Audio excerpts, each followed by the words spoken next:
Loud. Okay, PowerPoint is on and invisible. And so I'm going to go ahead and let people in and turn off the waiting room, and then we can get started.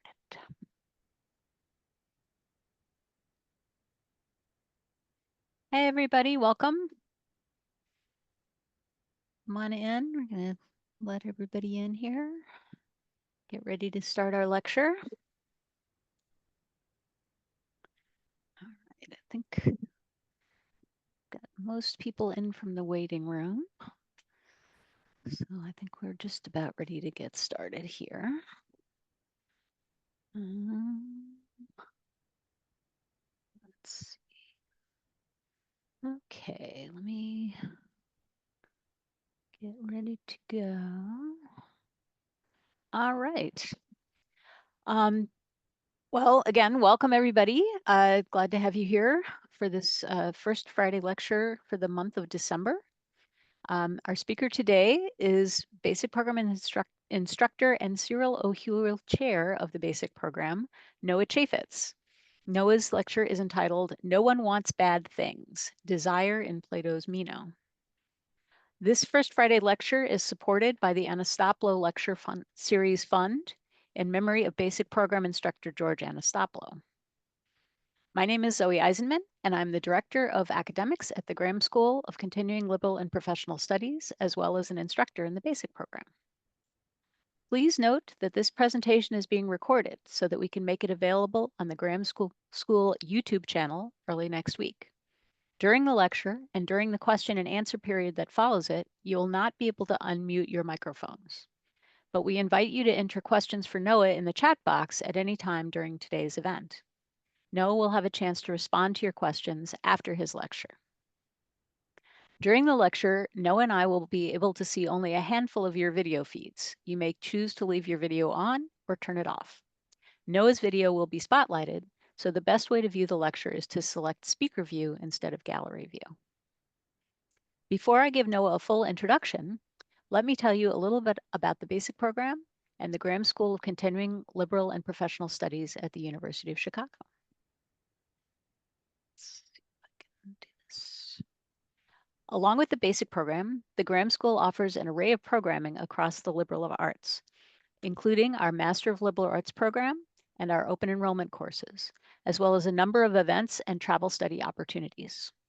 Since 1946, the Basic Program has provided our students a rigorous liberal arts curriculum, at the center of which is direct engagement with original texts. At the heart of the Basic Program is our four-year course sequence, which offers direct encounters with some of the greatest works of the classical and Western traditions, in a dedicated community of adult learners and in courses led by experienced University of Chicago educated instructors.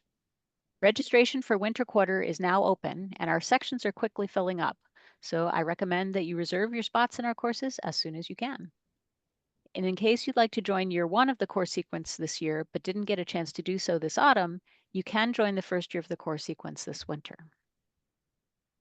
I'll put some links to various things on the website in the chat after this introduction. Our next First Friday lecture will take place on January 3rd.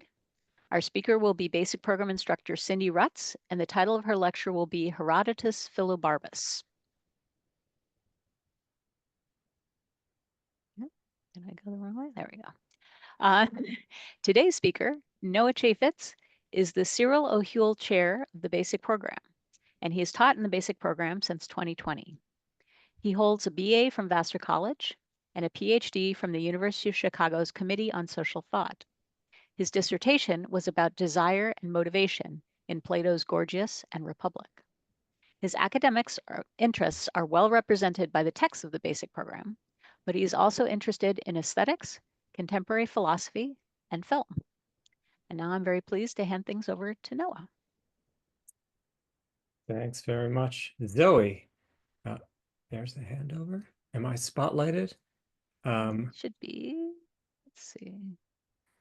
It's like Bronca is spotlighted. There Bronca, you go. if you're I gonna don't give know the where lecture, Bronca that is would be a relief. spotlighted. There we go. All right.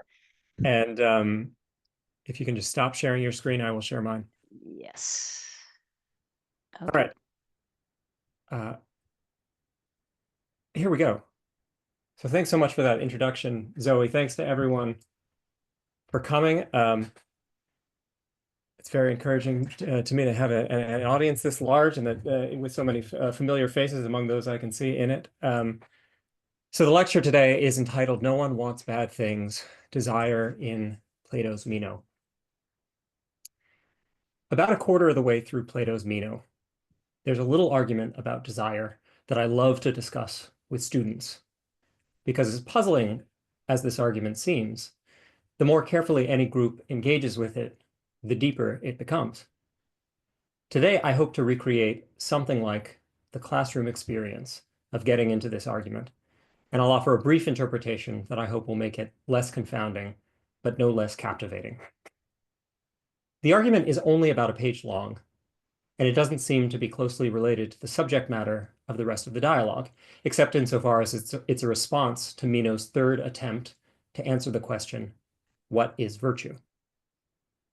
Here's the argument. Zoe has graciously agreed at the last minute to relieve me of reading both of these roles. So I'm just going to read as Socrates, and Zoe is going to read as Meno. So the argument begins with Socrates. Come now, you two try to fulfill your promise to me and tell me the nature of virtue.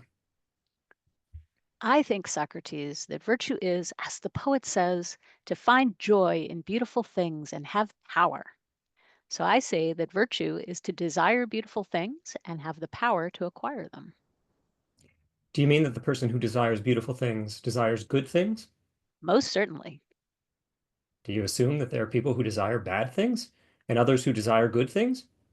Do you not think, my good man, that everyone desires good things, I do not.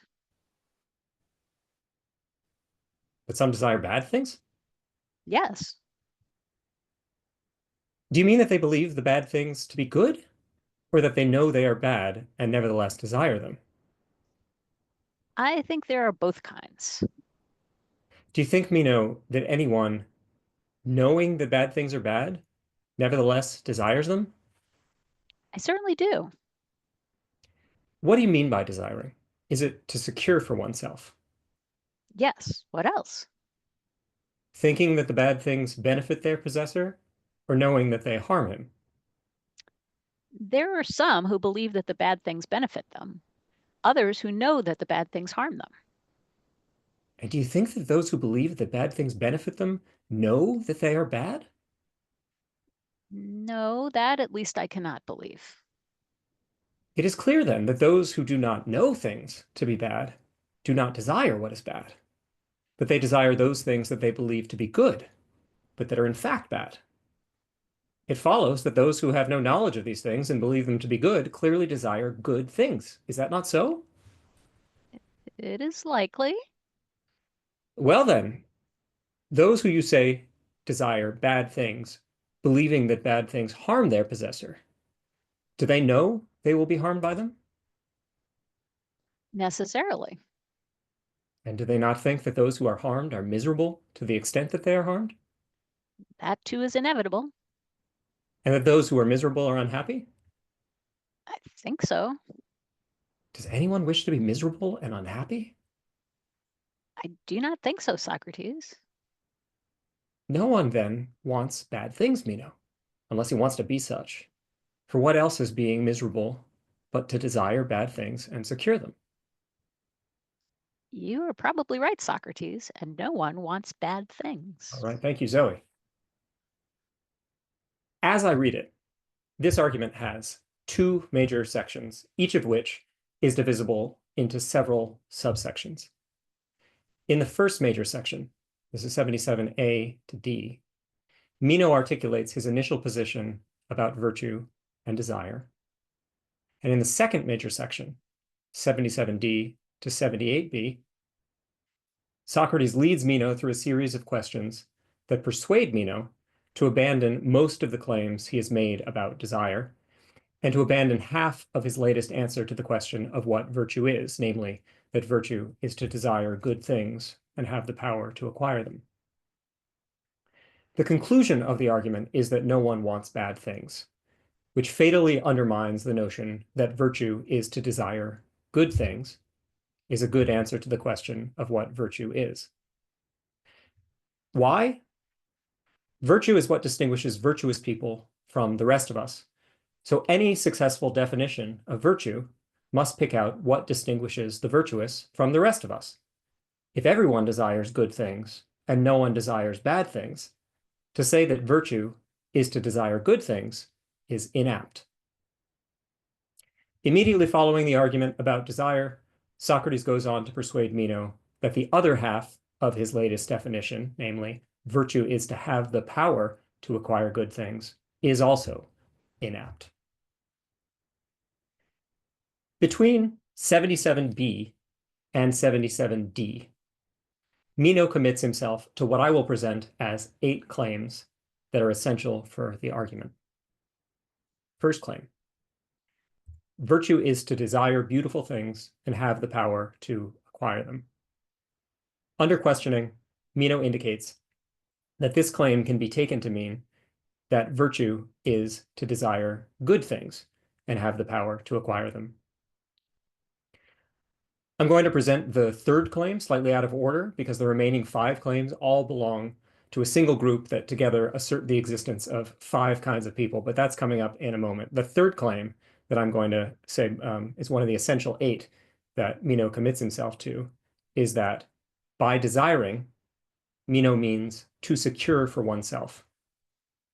I should note that to secure for oneself is a decent translation of the original Greek phrase here, which can also mean to become one's own or to come to belong to one. In any case, Meno must be expressing the thought here that when he says someone desires something, he means she wants this thing to become hers.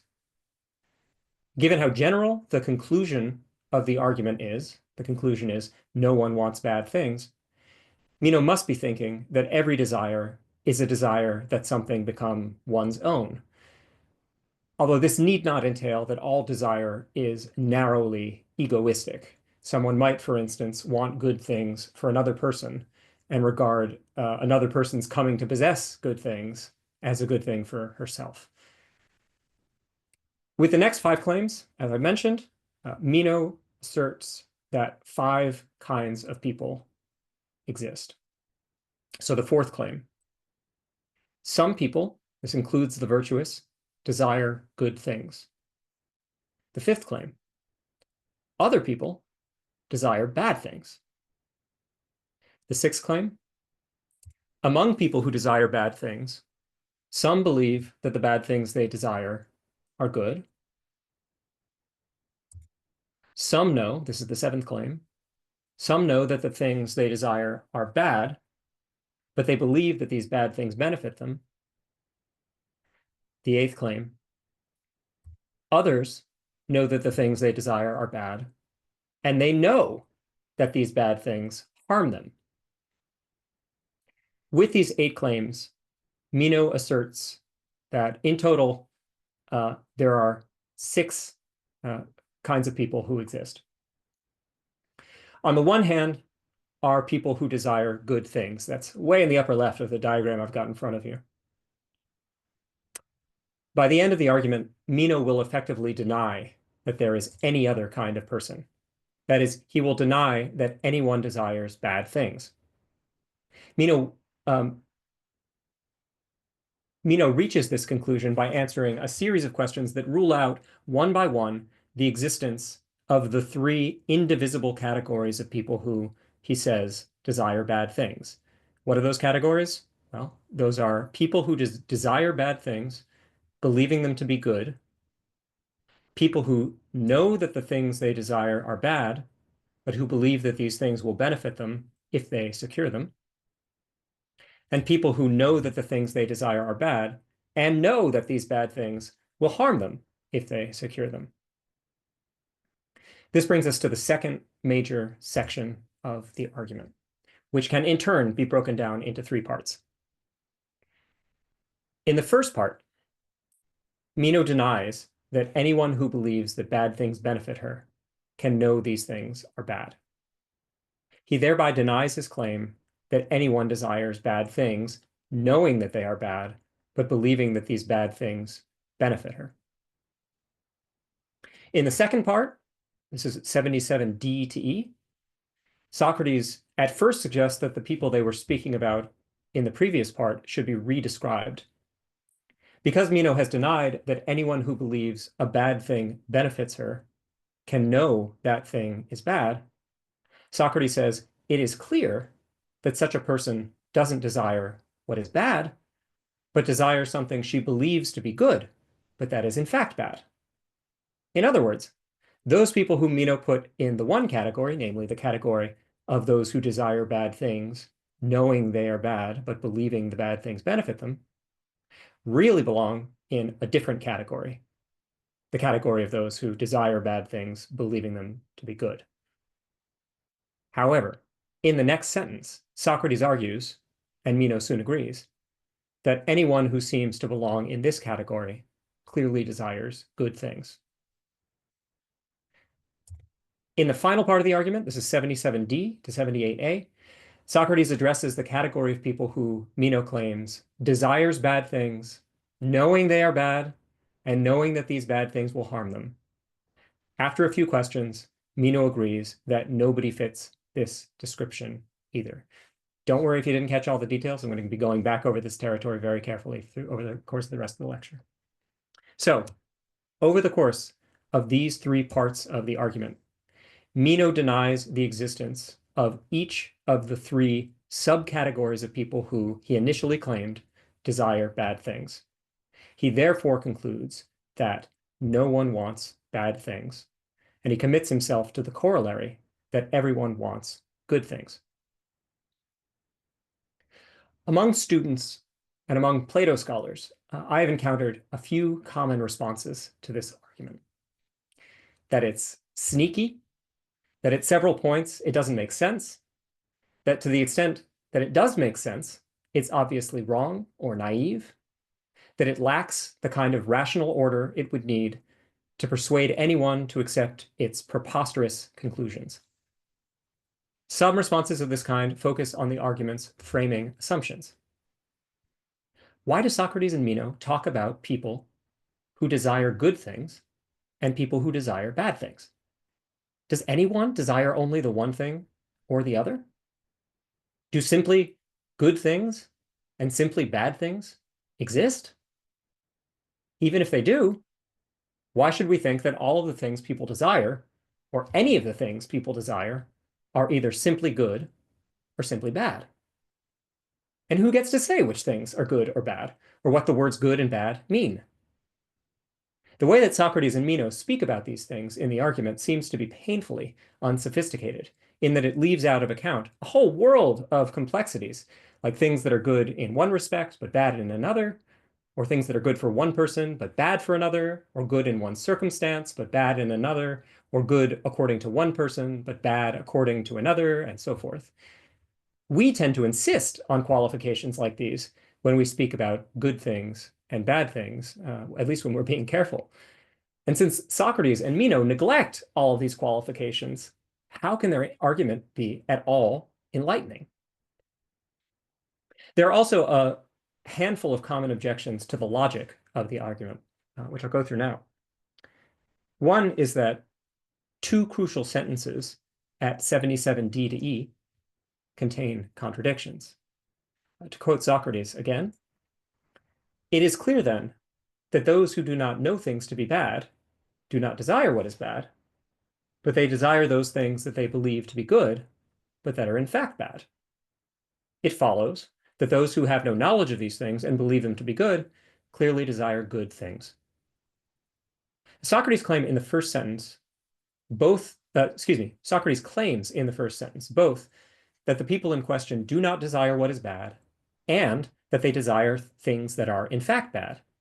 And he claims in the second sentence that these people clearly desire good things, by which he must mean that they do not desire bad things. Hence the objection, this is full of contradictions. Another common objection is that the argument seems to presume that people are more rational than they really are, especially at 77E to 78A. This part of the argument is about the category of people who desire bad things, knowing that they are bad, and knowing that bad things harm their possessor. According to the argument, these people think that people are miserable to the extent that they're harmed, and that those who are miserable are unhappy. But no one wants to be miserable and unhappy. So because these people don't want to be miserable and unhappy, and they think that having bad things will make them so, they must not want bad things. But why, the objection goes, should we presume that the people in question are all as rational as the argument seems to presume they are? Finally, there is a group of objections that are more general.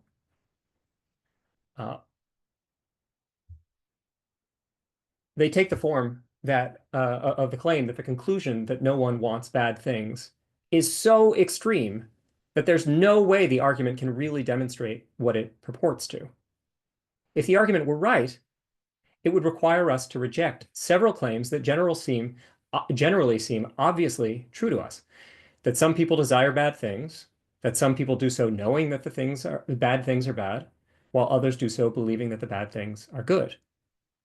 And if we deny that anyone wants bad things, we would have to revise quite radically the way that we think about responsibility for bad actions and about our ordinary theories and practices of punishment for bad actions.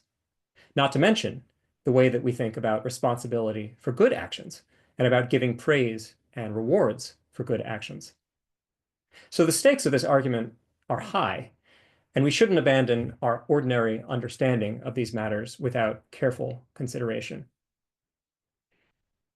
And in any case, readers of the Meno sometimes say to me, often in classes, if this argument is confused or naive or sophistical or obviously wrong, there's nothing especially peculiar about that. Some believe that this is just what we should expect from Socrates. In the Meno and in general, he frequently offers arguments that are unclear or plainly wrong, and his interlocutors call out his tricks or his errors only when they're inclined to respond critically to Socrates' arguments, and only when they're sharp enough to identify the argument's failings. Meno is neither of those things. Meno says a number of foolish things himself in the dialogue, and he rarely pushes back against Socrates or demands clarification when we might want him to. So it's no wonder that Meno lets this argument go by so quickly without offering serious resistance. Now, you can probably infer from the way that I'm speaking about this that I am convinced that this argument is nowhere near as bad as it seems, and that none of the objections and criticisms that I've raised is insuperable. I will address some of these objections and criticisms directly and at length, and my responses to others should become reasonably clear, even though I won't take them up explicitly. As I read it, although this argument is so highly condensed that it's far from obvious how it works or even that it works, at its heart, we can find a set of views about desire that are plenty challenging, but that are also coherent and powerful. We can't see how the argument works unless we see how it relies on these views about desire, and understanding the argument serves in turn to clarify the views about desire and to demonstrate their appeal. My approach to this argument has been informed by my work on Plato's dialogues more generally. In a number of dialogues, Socrates makes variations of the claim that everyone desires good things, and this claim is foundational for his philosophizing about ethics and moral psychology in the dialogues. In two other dialogues, in particular, the Gorgias and the Protagoras, Socrates presents similarly brief and confounding arguments for variations of the claim that everyone desires good things.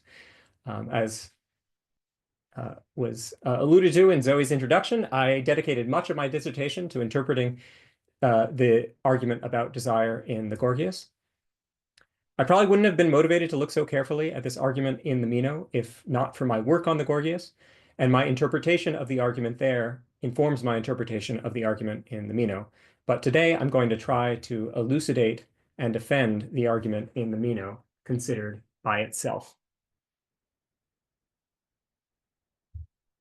So As I've divided it up, all of the reasoning by which Socrates persuades Meno that no one desires bad things, and therefore that everyone desires good things, takes place in the three parts of the second section of the argument, all of which you have before you on your screens. I'm going to take these three parts one at a time, slowly, and I hope carefully. The first part is the most compact, and the reasoning in it is the least perspicuous of the three parts. Meno has just claimed that some people desire bad things, knowing that they are bad, but believing that these bad things benefit them. But when Socrates asks whether Meno thinks people who believe that bad things benefit them know those things are bad, Meno replies that he doesn't. He thereby denies that anyone fits this description. Now, why does Meno believe that knowing something is bad is incompatible with believing that this thing will benefit its possessor? He must be thinking about some of the key terms here differently from the way that we normally think about them. To most of us, it's perfectly sensible to say that someone knows something is bad, but believes that it benefits its possessor. We might explain how this is possible by saying, for instance, that the person in question knows that something is bad in one respect, but believes that it is beneficial in another respect. An expert oncologist, for instance, might have unassailable knowledge of the evils of smoking, but might also believe that smoking after meals is the only reliable way for her to remain calm and focused, and that remaining calm and focused is beneficial to her in any number of other ways. So why would Meno deny what seems perfectly reasonable to us? It could be that Meno is thinking of badness and benefit in an all things considered sense. If something is bad, all things considered, it's reasonable to think that it can't also be beneficial, all things considered. Likewise, it's reasonable to think that someone with full knowledge that something is bad for her, all things considered, can't possibly believe that the same thing is beneficial for her, all things considered. It's easiest to see why this is so if we turn to a slightly different kind of case in which the relevant kinds of badness and benefit are exceedingly simple and uniform, and therefore easily compared. So here's the case I'd like us to consider. If I buy something for $20 and sell it immediately for $10, and if the only kind of badness or benefit that I consider relevant is the amount of money that I gain and lose, then it's easy to see why I might think that engaging in these two transactions, buying and selling, is all things considered bad for me, insofar as I lose $10 in total over the course of the two transactions. Remember, I buy for $20 and sell for $10. Now, it's true that I gain $10 in the second transaction, insofar as this is the amount of money that I earn in selling. If I were foolish enough to focus on the monetary value of selling alone, I might consider the two transactions beneficial, since I couldn't sell anything without buying, and selling earns me $10. But of course, if I keep in view the expense of buying, as any normal merchant would, I see that the two transactions are bad for me, all things considered, insofar as over the course of them, I lose $10 in total. Is it possible for someone to know that engaging in these transactions is bad because it nets her a loss of $10, but still to believe that it's beneficial because it enables her to earn $10 in the sale? In a case like this, Meno seems to be on firm ground. Any merchant who knows that engaging in these transactions is bad because it will lose her $10 is immune from the belief that engaging in these transactions will benefit her insofar as they will earn her $10. If knowledge of the all things considered badness of a particular thing works in this way, then it should also immunize its possessor from believing that the bad thing is beneficial, all things considered. So with this analysis, I don't claim to have gotten to the bottom of Meno's reasoning in this one response to Socrates' question, because I think it's very difficult to verify that he's reasoning in one way rather than another. The only thing I hope to have established with that analysis is that we aren't compelled to see his abrupt reversal as unreasoned as foolish or as totally inscrutable, and that trying to recover his reasoning takes us into alternate ways of thinking about these matters that have genuine appeal. In the following part of the argument, Socrates observes that if someone lacks knowledge that the thing she desires is bad, she doesn't desire what is bad. Instead, she should be considered under another description that they've already articulated. She desires something that she believes to be good, but that is in fact bad. Socrates then claims that if such people have no knowledge of the things they desire and believe them to be good, it follows that they desire good things.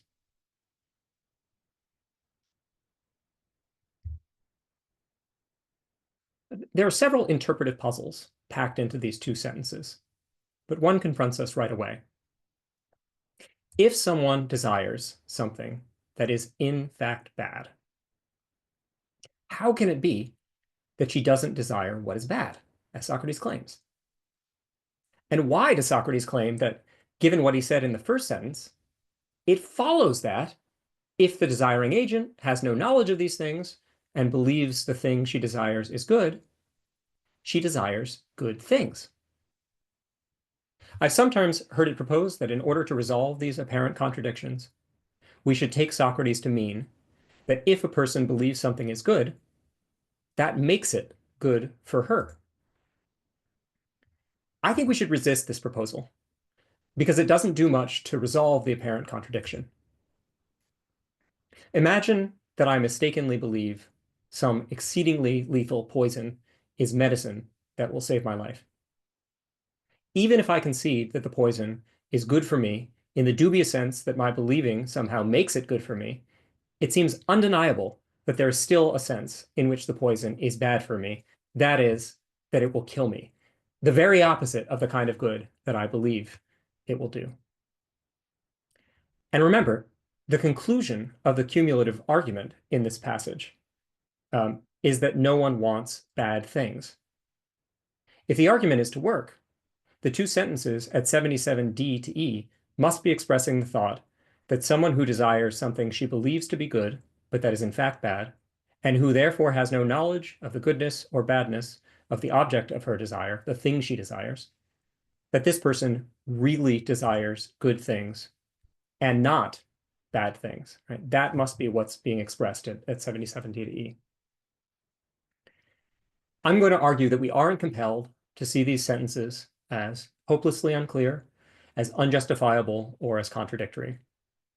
I'll argue that the reasoning in these sentences is sensible so long as Socrates and Meno have in view one of what I'll present as 5 different kinds of errors that someone might make. So to get at the first kind of error, imagine that I want to do something special for my daughter on her birthday.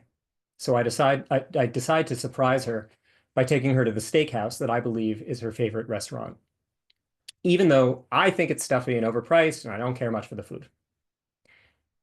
As it happens, I'm wrong about my daughter. She's told me repeatedly that at college she's become a vegetarian and that she now finds eating meat repulsive and immoral. But this has slipped my memory. When we pull into the parking lot of the steakhouse on the night of her birthday, she realizes where I'm taking her and she bursts into tears.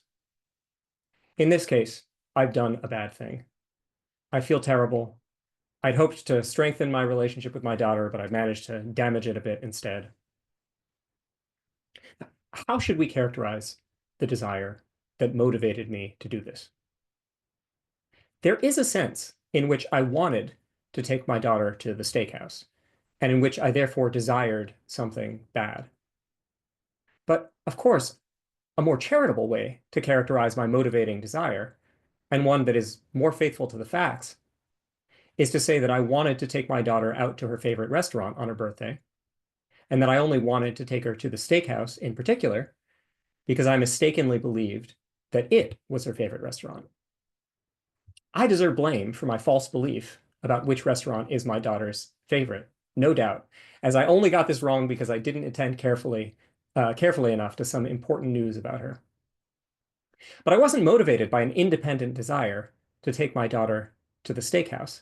let alone by an independent desire to offend her, to ruin her birthday, to have an unpleasant evening with her, to weaken our relationship, or anything like that. I mistakenly believed the steakhouse was my daughter's favorite restaurant, and my motivating desire to take her to her favorite restaurant somehow combined with this mistaken belief in order to produce my minorly disastrous action. Relative to the claim that an independent desire to take my daughter to the steakhouse motivated me to do so, it would be more accurate and more insightful to say that my desire to take her to her favorite restaurant became a desire to take her to the steakhouse, or that it manifested itself as a desire to take her to the steakhouse, or that it developed a more specific form, namely the desire to take her to the steakhouse in particular. All of those formulations are compatible with the language at 77 D to E. This language only requires that we affirm three claims about a case like this. The first, that there is some sense in which I wanted to take my daughter to the steakhouse. But, second claim, that taking my daughter to the steakhouse can't be what I really want. The third claim, what I really wanted was something good, namely, to take my daughter to her favorite restaurant on her birthday, to have a good dinner with her, to strengthen our relationship, and so forth. To put this in the language of the argument at 77 D to E, taking my daughter to a steakhouse on her birthday is something that I believed was good, but that was in fact bad. Although there is some sense in which I wanted to take my daughter to a steakhouse on her birthday, what I really wanted wasn't this, but something good. And as Socrates says, from the fact that I believed taking my daughter to a steakhouse on her birthday was something good, it follows that what I really wanted was something good. Namely, to take my daughter to her favorite restaurant on her birthday, to have a good dinner with her, to strengthen our relationship. You get the idea. I think that this example points to one viable interpretation of Socrates' thoughts, and perhaps Meno's thoughts at 77 D to E in this brief passage that I've got highlighted here. At the heart of this interpretation is one general kind of error that can explain how the desire for good things can motivate someone to do or pursue bad things. If a person mistakenly attributes some good quality to something, to an action, to an object, or to any kind of thing, and if she desires that thing only because she desires the good quality that she mistakenly believes the thing has, it makes sense to conclude that this person desires something that she believes to be good, but that is in fact bad, and that what she really desires isn't the bad thing, but the good quality that she attributes to it. In this case, one more time, I want to take my daughter to the steakhouse only because I mistakenly believe that in doing so, I will be taking my daughter to her favorite restaurant. But taking my daughter to the steakhouse doesn't have the good quality I think it does, because the steakhouse isn't my daughter's favorite restaurant. What I really want is to take my daughter to her favorite restaurant, and so forth. Okay, let me briefly consider an objection to this interpretation. Is this the only way to think about desires for things to which we mistakenly attribute good qualities? Excuse me, I'm going to put that one more time. Is this the only way to think about desires for things to which we mistakenly attribute good qualities that we desire? Namely, that we don't really desire these things, that our desires for these things aren't independent desires, but are something like extensions or elaborations or manifestations of our desires for the good qualities that we attribute to them? My answer is no. This is not the only way to think about desires for things to which we mistakenly attribute good qualities that we desire. I don't think this is the only way to think about them. I do happen to think that this often makes more sense than the alternatives, but all that I mean to demonstrate at this point is that this isn't an obviously wrong or nonsensical way to conceive of desires like these. Because my aim here is not to argue that Socrates or Meno are conceiving of desires like these in the right way or in the only way that's sensible. Rather, my aim is to demonstrate that although the manner in which Socrates and Meno conceive of desires like these might be one among several ways of doing so, it's not obviously wrong or nonsensical. In fact, it's sensible, it's even insightful. All right, let me modify the example that I've just presented slightly in order to lay the ground for a second interpretation of these two sentences at 77 D to E. Here's the modified example. Imagine that my daughter's favorite restaurant really is Gibson's Bar and Steakhouse in Chicago, and that rather than take her there on her birthday, I think it would be nice to buy her a gift card for Gibson's so that she can take a group of her friends on me. And to satisfy the stipulation that desiring is to secure for oneself, we can say that I want to do all this because if my plan comes off as I want it to, it will bring me some benefit, like strengthening my relationship with my daughter or something else like that. Now, unbeknownst to me, a restaurant called Gibson's Italia has opened in Chicago. And as it happens, although my daughter loves Gibson's Bar and Steakhouse, she hates Gibson's Italia. When I go to place an online order for a gift card for Gibson's Steakhouse, I mistakenly and unknowingly order one for Gibson's Italia. Imagine further that my daughter discovers my error only after she and her friends try to use the gift card to pay their ruinously large bill at Gibson's Italia. My daughter tries to call me from the restaurant, but I've gone to sleep. She can't reach me.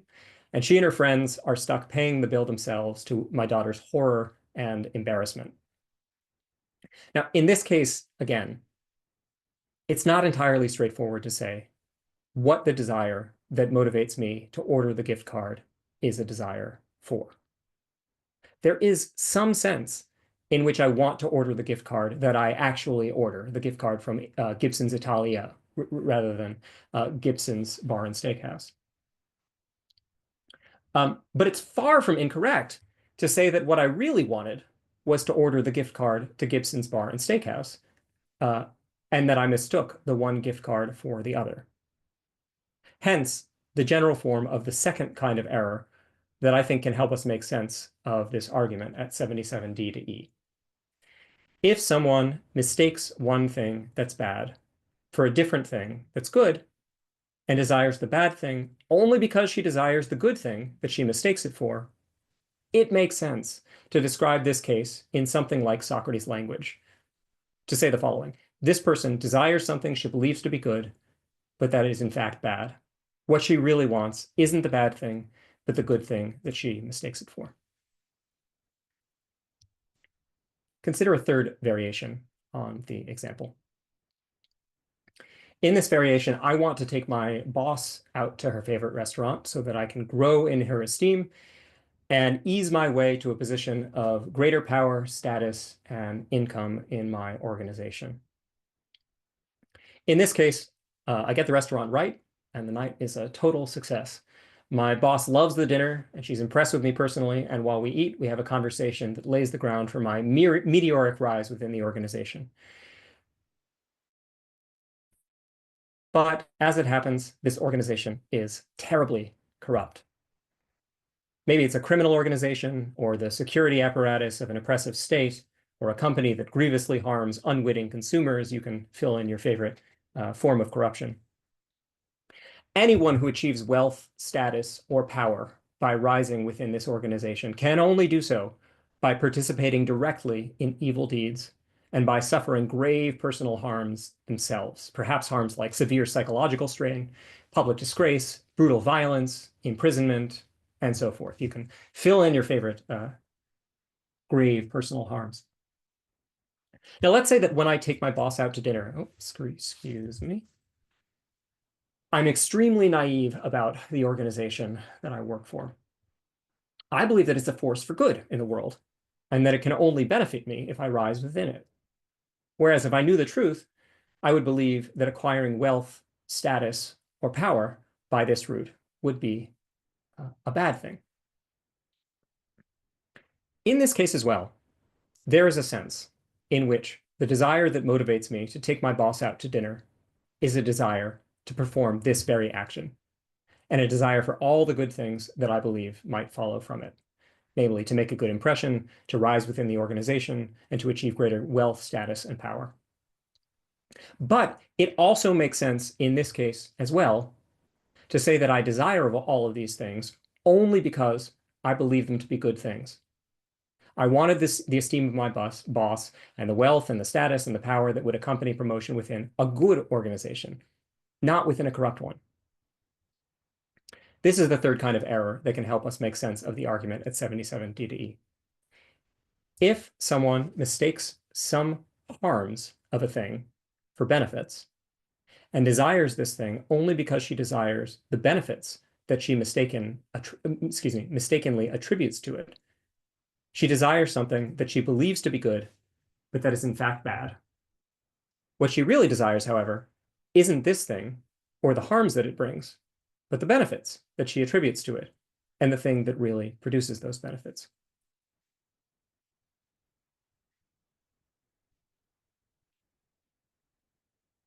Consider a fourth variation. This is going to be another one that is similar to the last one. In this scenario, I am aware that the organization for which I work is corrupt and that I will likely have to do some bad things and incur some personal harms in order to rise within it and to secure the wealth, the status, and the power that will attend my rise. I think that the corruption, the bad things I'll have to do, and the personal harms I'll have to suffer are regrettable, but I think that the benefits of achieving promotion are greater than the attendant harms. So I take my boss out to dinner and I start myself down the path. As it happens, my calculation is wrong. The attendant harms will outweigh the benefits, such that on balance, rising within the company is a bad thing rather than a good thing. Socrates might describe a case like this by saying that if someone desires something that she believes to be good on balance, but that is in fact bad on balance, there is a sense in which she desires something bad on balance. But what she really desires isn't something that's bad on balance, but something that's good on balance. We might also draw from Socrates' language at 77D to E another principle that applies to cases like this one, and that doesn't apply quite so neatly to the previous cases I've discussed. This principle is that when someone desires something that she believes is good in some respects and bad in others, like rising within a corrupt organization, she doesn't desire it insofar as it's bad, but only insofar as it's good. That is, she desires the thing's good features, not its regrettable features. Hence, her desire is not for bad things in this respect either. And the inference that Socrates draws in these two sentences is the same. Finally, the last case. Consider what Socrates would think of as the direst possible variation on the example that I've been talking about. In this example, this variation, I want to rise within my organization, and I know full well that the organization is corrupt. In this variation, I think it's a good thing to achieve wealth, status, and power by doing evil. I think it's even a good thing to do the kind of evil that the organization does, namely dominating people or harming them in various ways. And I think that it's courageous or even ennobling to suffer grave personal harms in the pursuit of these things. If someone tries to open my eyes to the fact that all of these things are bad rather than good, they'll find that I am totally beyond persuasion, that until my last breath, I will hold out against the belief that these bad things are really good. This is the kind of case in which the views that I attribute to Socrates are liable to seem the most extreme. On my interpretation of Socrates' views, they hold that even the most hardened believer in the goodness of bad things can't really desire those bad things. Of course, there's a sense in which she desires them, but she does so only because she desires good things and believes that the bad things are good. She happens to have irremediably false beliefs that these bad things are good. But if, purely hypothetically, she were to come to believe that these things are bad rather than good, there would be no sense then in which she desires them. Because her desire for these things thus depends on her mistaken belief that these things are good. What she really desires are good things. Put another way, her desire for the bad things is only an extension, an elaboration, or a manifestation of her desire for good things. This is something that, as I understand him, Socrates thinks is true about all of our desires. They are always, and in all cases, desires for what is good. They become desires for particular things only when we believe that these things are good, although our beliefs are sometimes right and sometimes wrong. Likewise, we desire particular things only insofar as they are good, not insofar as they are bad. That is, we desire the good features of those things, not the bad features. So no matter how bad the particular objects that we desire, and no matter how twisted the chain of beliefs by which we come to extend our desires to these bad objects, they remain desires for what they were desires for all along, namely good things. That desire is for good things is a constitutive feature of desire. In the final part of the argument, this is 77e to 78a, Socrates and Meno conclude that no one wants what is bad, knowing that it's bad, and knowing that bad things harm their possessors. They do so, they make that conclusion, on the grounds that anyone who fit this description would know that people are miserable and unhappy to the extent that they're harmed. Since nobody wants to be miserable and unhappy, no one could want what she knows will make her miserable and unhappy.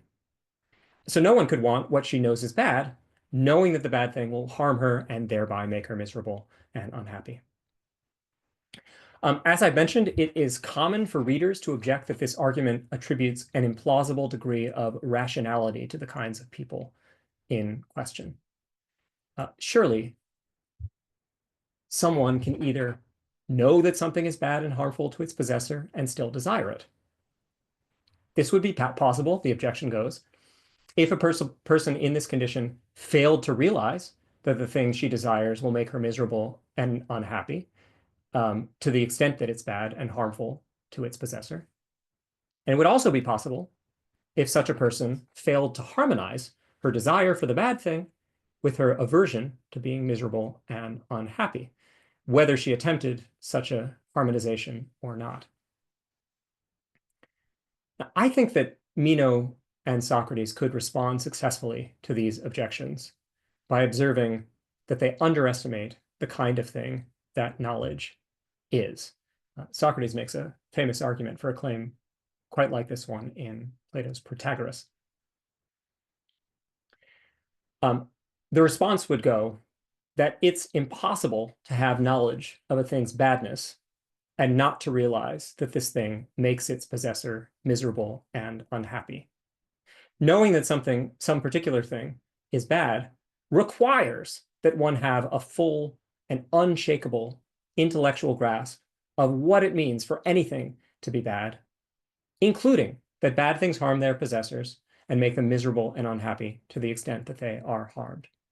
If someone didn't realize that this is true of bad things in general or of a particular bad thing, she just couldn't be said to know that this particular thing is bad. She would not have met the conditions for having knowledge of that. Likewise, the power of knowledge is such, this is the response to the second objection, that when it pertains to things as supremely important to us as misery and unhappiness, it's inconceivable that we could desire out of accord with knowledge.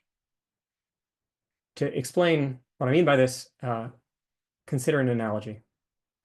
If I have full knowledge that some dose of a particular drug will kill me immediately if I take it, then so long as I hold my going on living to be supremely valuable in the way that most people do in most circumstances, then it's impossible that I could desire to take this dose of the drug in spite of my knowledge.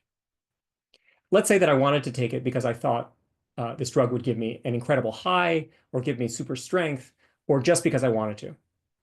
Well, if that were right, it would be open to Socrates and Meno to say that I must not then really know that the drug will kill me immediately. I might appear to know that the drug will kill me immediately and still want to take it. But there's just no way that anyone who values her life to a supreme degree could really know the drug will kill her immediately and still want to take it. The desire not to be miserable and unhappy functions in this argument between Meno and Socrates, just like the desire not to die functions in the analogy I've just gone through. Because avoiding misery and unhappiness is supremely valuable, no one could want what she knows will make her miserable and unhappy.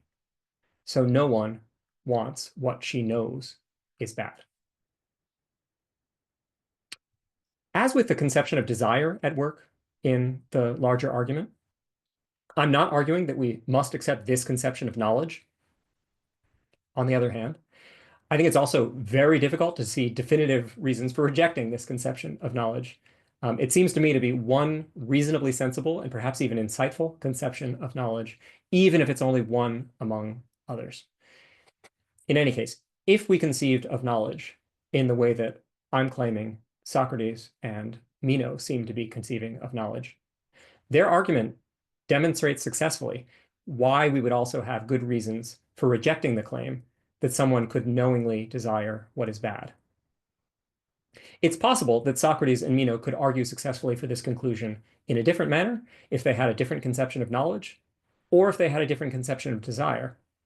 But as I interpret it, we need not see the argument that they've made as faulty or as nonsensical, so long as we can recover the conceptions of knowledge and desire at work at it.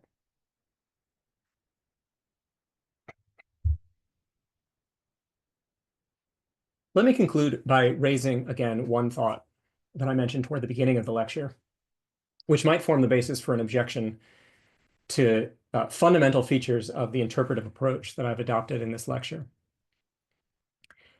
I can hear someone saying, oh, come on, this whole elaborate attempt to recreate the thinking that might be going on in the background of this brief, inscrutable argument with its absurd conclusions. If it takes this much explanation to establish that the argument isn't sophistical or wrong or nonsensical, doesn't that just demonstrate the appeal of the view that it's exactly as sophistical, wrong, and nonsensical as it appears to be? Now, I will concede that it's difficult for me to respond to an objection like this, especially in so short a time. I myself have been persuaded only gradually over many years of reading Plato's dialogues and also reading and writing about his dialogues, that interpreting them in this manner, the manner I've attempted here, which is to say largely by taking the arguments in the dialogues as provocations to do philosophy along with them, I become convinced that that manner of interpreting the dialogues can help us see them more clearly and not just see things in them that aren't really there. Not to mention that doing philosophy along with the dialogues enables us to see any number of other things more clearly. It enables us to see more clearly the philosophical questions that structure the dialogues, to see the dialogue's literary qualities, to see the characters in them, and even, I believe, to see ourselves. But to readers of the Meno, I can at least offer some evidence that the interpretation I presented today responds to the dialogue in a spirit that Plato would approve of. Not dispositive evidence, but some evidence. The Meno can be read as the story of a series of attempts on Socrates' part to steer Meno away from two opposite but closely related tendencies. On the one hand, his tendency to feel premature confidence that he or someone else knows the answer to some important question. And on the other hand, Meno's tendency to fall into premature despair that he will never know the answer to some important question. With the first speech that Socrates gives in the dialogue, for instance, he suggests that Meno has grown accustomed to believing that if a question is answered boldly and grandly in the manner of an expert, the answer must be right. And Socrates' extravagant theory of recollection, which readers of the Meno will recollect themselves, is meant to persuade Meno that he will be better off, which is to say more courageous and less idle, if he remains convinced that acquiring knowledge is possible and that he must search for it. One way to understand all this is that Socrates is trying to make Meno more like himself, which is to say, someone who's committed to pursuing the truth about the most important matters. To commit to the pursuit, Meno has to lose his taste for easy answers. He also has to lose his aversion to slowing down arguments and to the painstaking work of thinking them through as carefully as they require.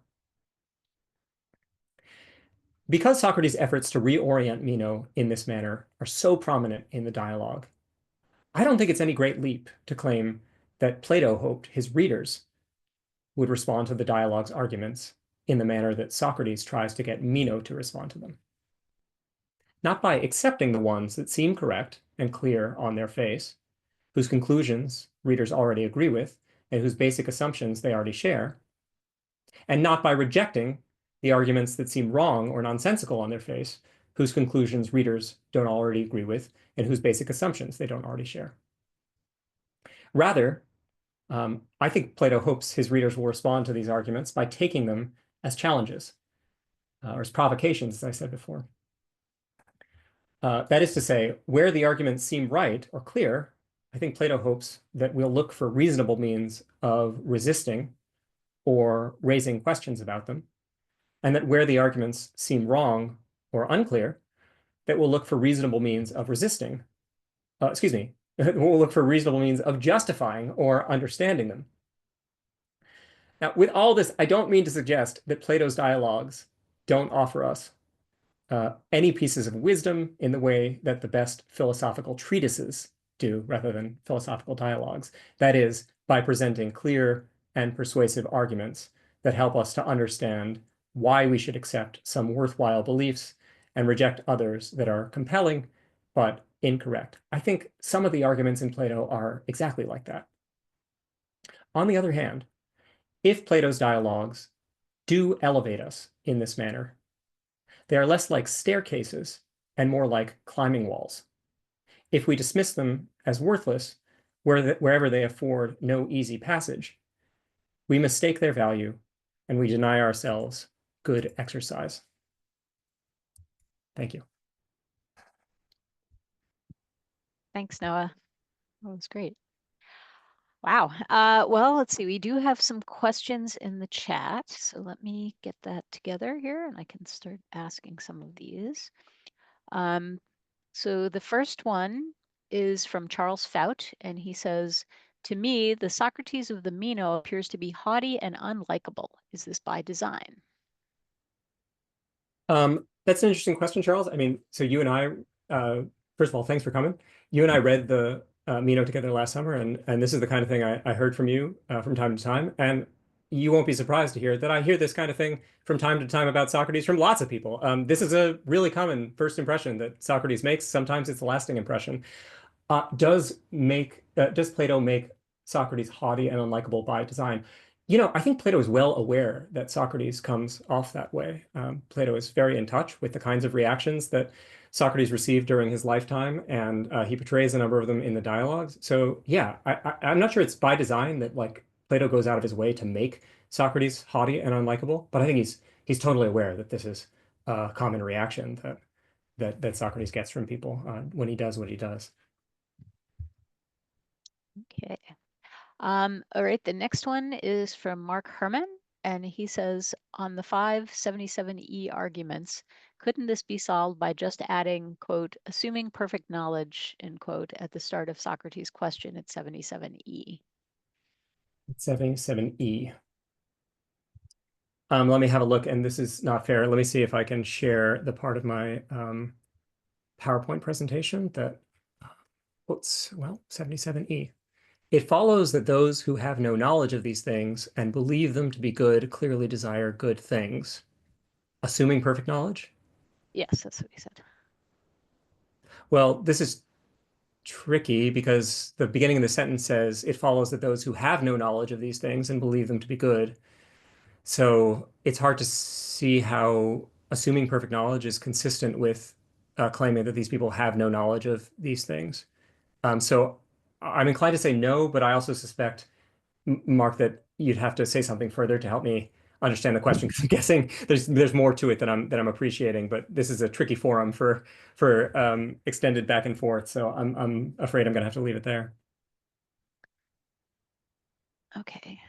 Yeah, I mean, I guess when I read the question, I thought it was relating to this idea of knowledge being having it or not having it be sort of perfect. So if they do have the perfect knowledge, then that would solve the problem. But if they don't have it, then that would continue to produce a problem. But I don't know if I'm So I think it's easy to see that if someone has perfect knowledge of the particular things they desire, Socrates' view is they must know that those things are good.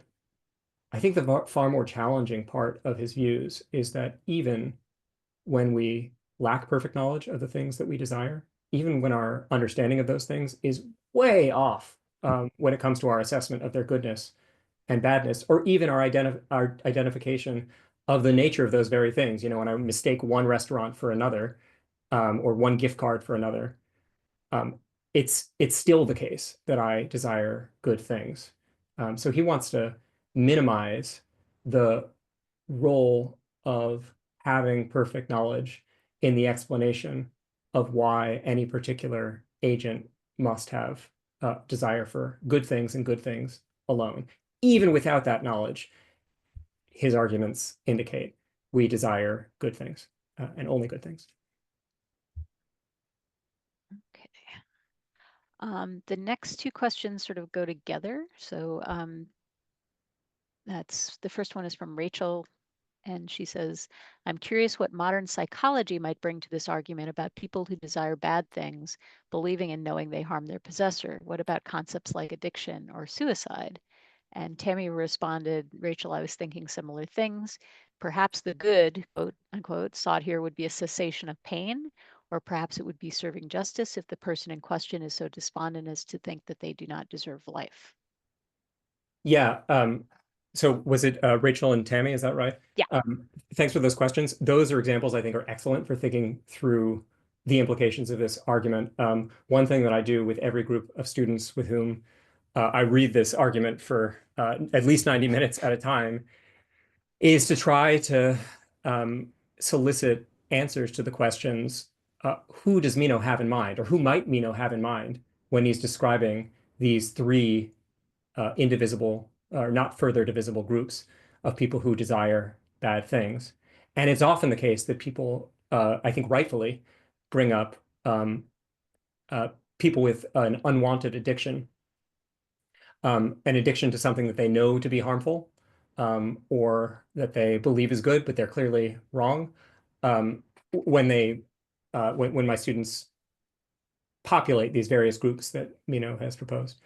Um, I think you're right about the way that Socrates would understand cases like that. Namely, well, we have two choices.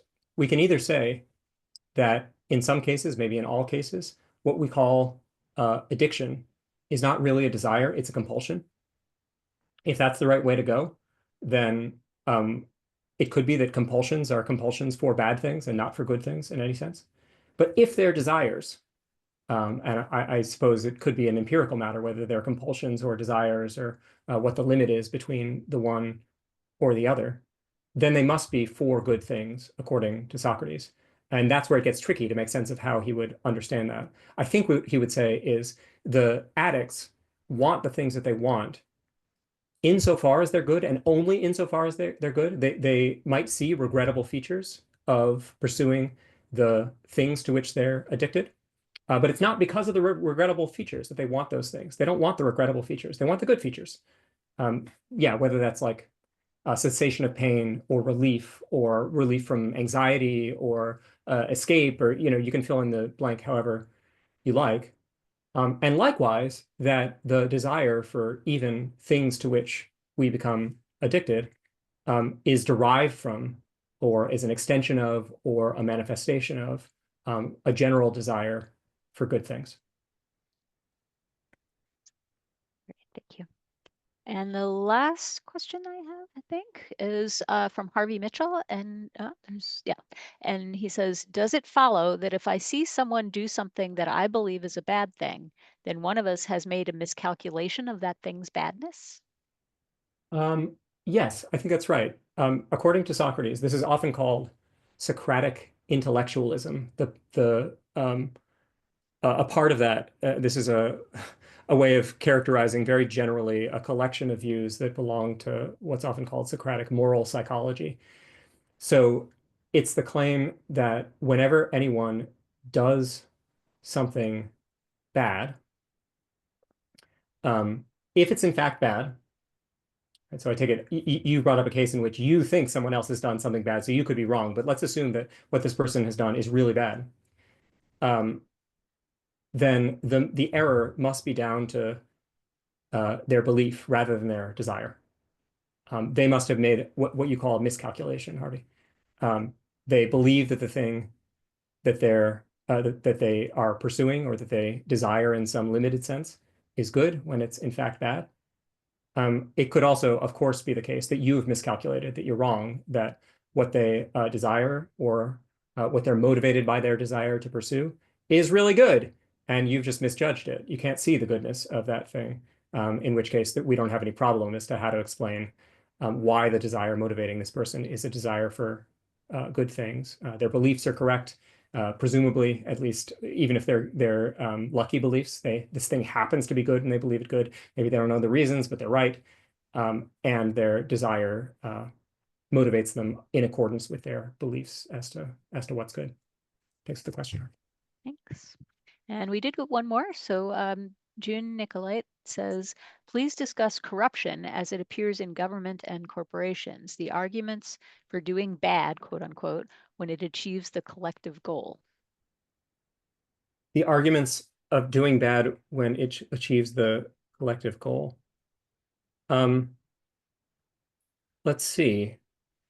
Um, I mean, I think that Socrates has fascinating things to say about this, and some of them, especially in the Gorgias, are intimately related to his argument about desire and the way that he conceives of desire in the Gorgias. And man, if you all get the chance to read the Gorgias at some point, or if you have read it, that is a great stroke of fortune. The Gorgias is incredible. I'm going to teach it soon, and I hope some of you will join me.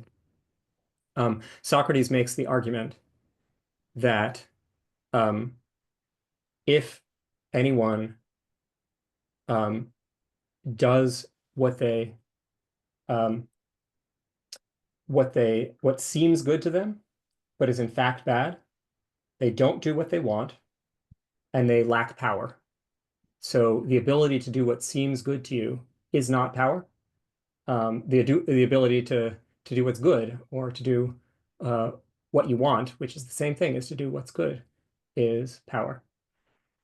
So there's a case in which Socrates would encourage us to think that um, corruption of the kind that in the way that he conceives of it, namely um, the doing of bad things, whether by uh, individual actors who abuse power or whole organizations that abuse power, um, can only be a matter of doing what you think best and never a matter of doing what you want. And the people who appear to have power and use it corruptly actually have the least power. So I'm not sure if that is the kind of general account, June, that you wanted about what corruption is and how it might be used to do good, even if um, it involves bad means or bad people do it or something like that. I think there are plenty of interesting analyses that one could give about the way that, for instance, taking bribes for the sake of green lighting needed construction projects could be considered as good in one sense and bad in another. And we might have to do some interesting analyzing to figure out whether that particular action is good or bad, either in general or in Socrates' sense. But um, insofar as that is slightly orthogonal to the any treatment of desire, I'm going to leave it to one side. I think we could have a long and interesting discussion of that, but that question is useful for talking about this interesting thing that Socrates says about power in the Gorgias. Thanks for the question. Um, Thanks. Yeah, we have a couple more that came in. trying to see if we have enough time, which we don't really. But maybe we can squeeze one more in. Two of them are comments about the other ones. I'm just going to go to the last one. Van, I mean, we don't have a lot of time, but can you discuss how the definition of good and how the definition of good and bad relates to an individual who benefits herself, but is detrimental to the society as a whole, and so in all respects bad? Yeah, so Socrates has really interesting views about this, but they are really complicated. I think they come out most fully in the Gorgias and the Republic among the dialogues that I've paid a lot of attention to, which is good fortune for me because those are the dialogues I've worked on in my dissertation. So what I think is Socrates has this long and complex argument for the claim that doing good for oneself and doing good in general, doing good for other people, for one's community, for the world in some more general sense, that those two things are necessarily harmonious with one another, that they don't come out of sync with one another. Doing good for the world is always doing good for you, and doing good for yourself is always doing good for the world. Not just automatically, like um, he has this sort of, yeah, pretty elaborate sense of the relationship between, say, political community and individual, or world more generally and individual, such that it is conceptually incoherent to think that there are cases in which a person can benefit themselves and harm their community, or harm themselves and benefit their community. The two things always uh, always coincide. Any apparent cases in which a person, say, enriches themselves and harms other people or at the expense of other people is actually a case in which that person does the worst possible thing. They do injustice, and that's the worst possible thing you can do. There's a slight exception to this in the Gorgias, but it's a really complicated argument, and you'll have to read the Gorgias with me in, I think, well, in the summer. If In the summer, right? yeah, that's right. Yeah. That's right. Zoe and I have been working on this on the teaching schedules. If you want to talk about it further, but thank you for the question. It's a great one. Well, thank you. I know we had a couple more, but we're out of time. So I did want to give everybody a chance to unmute and say thank you to Noah and congratulations to him. And hopefully everybody can do that now. Thank you. Thank Great. you. Thank you so much. Thank you. Very well done. much. Thank you. You. Great Thank you so job. much for coming. Thanks. And thank you, Zoe. Thank you. Thanks, Zoe. Thank you very much. Thank you, Noah. A pleasure, Noah. Thank you. It's